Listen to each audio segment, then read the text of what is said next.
I want to thank and congratulate Prime Minister Bibi Netanyahu. We worked as a team like perhaps no president team Donald Trump বলেছেন, গাজার মানুষ নিরাপদে থাকুক, তিনি এটাই চান। এমনকি গাজার বাসিন্দারা নরকের ভেতর দিয়ে গেছেন বলেও মন্তব্য করেছেন তিনি।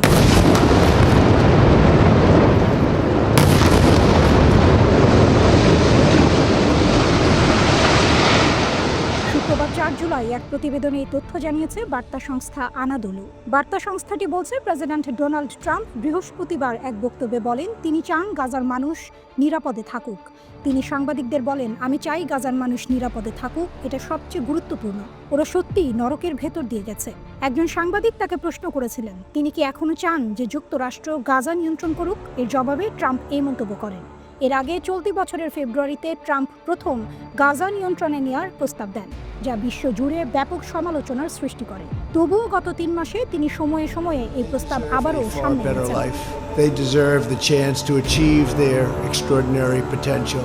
Palestinians have been trapped in a cycle of terror. এই সপ্তাহের শুরুর দিকে ট্রাম্প বলেন, আমি আশা করি আগামী সপ্তাহেই গাজায় একটি যুদ্ধবিরতি হতে পারে। তিনি আরও জানান, আগামী সপ্তাহে তিনি ওয়াশিংটনে ইসরায়েলি প্রধানমন্ত্রী বেনিয়ামিন নেতানিয়াহুর সঙ্গে গাজা ও ইরান ইস্যুতে আলোচনায় বসবেন।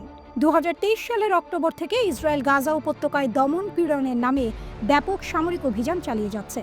আন্তর্জাতিক সম্প্রদায়ের একাংশ এটাকে গণহত্যা বলেও বর্ণনা করছে। লাগাতার এই হামলায় 57,100 জনেরও বেশি ফিলিস্তিনি নিহত হয়েছেন, যাদের বেশিরভাগই নারী ও শিশু।